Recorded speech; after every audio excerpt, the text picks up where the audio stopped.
කුමරු සිදුහත් ලැබූ බුදු බව පරදවා මර දූතිකාවෝ තඹරු සියපත් පුදා සැමදෙන සිහි කළා බුදු ධර්මතාවෝ. අගරු කෙරුණක් කළේ මෙලෙසින සිහසුනේ නැගි පුත්ලතාවෝ මහරු දෙසුමක් කින බිමකට අපේ රටේ මුළු දේවතාවෝ. එල අඬ අවති ඉඳ හරි. එක්කෝ කැත්තට වානේ තියෙන්න ඕනේ නැත්නම් පිහියට වානේ තියෙන්න ඕනේ යනුවෙන් පැරණි කියමනක් ඇත. මෙතෙන්ට ඒ වගේ තමයි කියන්න තියෙන්නේ. එක්කෝ මේ කාන්තාවට මොලේ තියෙන්න ඕනේ නැත්නම් මෙතන වැඩ සිටින භික්ෂු මහජනලට මොලේ තියෙන. සීලසත හැරදා පැවිදි බව ලැබ සිවුරු දරනා සංඝපෙලා බොරුව කැටල බිමින් හිඳුවා රායුණුයි මේ මර දුවක් විහිළුවටගෙන සංඝ රත්නේ ඇයිද කරඩුවේ ගැරහුමක් කඳුළු කෙලසින් මැල්ලුම්ද අපි දකින මේ වැනි වෙනසුමක්. ගැහණු බණ කියයි නලවා මිහිරියන්ින් මහණු වැට වැටි ගලවා සිවුර උඩින්. වහනු බලා හිඳගල හැර ගන්න මඩින් නහනු පෙනේ බුදුරමසිත විලස ලෙඩි. අද දකින්න සමහර දේවල් ඇත්තද කියලා හිතා ගන්න බෑ. ඒල් තාක්ෂණ නිසා මේක ඇත්තම දර්ශනයක් නම් කියන්න තියෙන්නේ. අනේ අපේ සංඝරත්නය කියලා තමයි මොනවනොත් ඔබතුමාගේ කවිය හරි අපු ජනිතය දැනගන්න. ඒ අය වලින් ඔය වගේ හදන්න පුළුවන්. මොදේ බුද්ධව කරන්න එපා. බුදුමියා ගියා. කවුද මේ මුර දේවතාව දුවිත ඊනෝ ටික කියවන්න. අම්මා ඇදුවත් මොකද ගෑනුන්ගේ බෙල්ලට භික්ෂු භික්ෂුණීන් උපාසක උපාසිකාවන් සංඝෝපයි කියා පින්තූරේ සැබෑවක් නම් කාල විනාශයයි.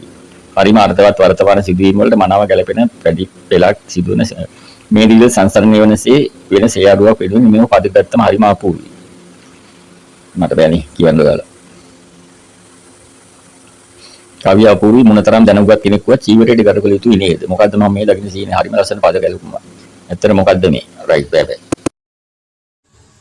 මෙතන මගේ අදහසකුත් කියන්න කැමතියි. මට පේනට හුඟක් අය කමෙන්ට්ස් දාලා බැනලා තියෙන කාන්තාවට ඇය දේශනා කරන එකට ස්වාමීන් වහන්සේලා සහ අනිත් අය සවන් දීගෙන ඉන්න නිසා හෝ ඇයගේ ඉන්න ස්වභාවය නිසා වෙන්න ඇති.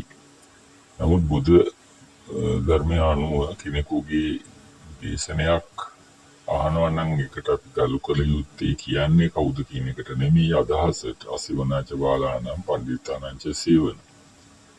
කාන්තාවද්ද කියන එක මෙතනදී අදාළ නෑනේ. බුදුන්ගේ කාලෙත් රහත් වෙච්චි කාන්තාව ඕන තරම් හිටියනේ. එතකොට උපසම්පදාවත් නොලබපු හාමුදුරු කෙනෙක් ඒ වගේ රහතුන් වහන්සේ මේ ගායකින් වඩාවා කියන එක වරදක් වෙන්නේ නෑ. නමුත් මෙතනදී ආ දැනගන්න ඕනේ එකට ගැළපෙන පරිදි ඉන්න. මොකද මේක සමාජයේ බලනවානේ ඇත්තක් නෑ. ඒ අය වලින් හදන්න පුළුවන් බුදු ධර්මයේ පිරිහීම පෙන්වනවා බොහෝ තැන්වල උගක් බොරු ඒව සාක්ෂණී යොදාගෙන කැලිය අමුණලා කරන්න පුළුවන් දෙයක්. ඒකයි මගේ අදහස. සියලු දෙනාටම තෙරුවන් සරණයි.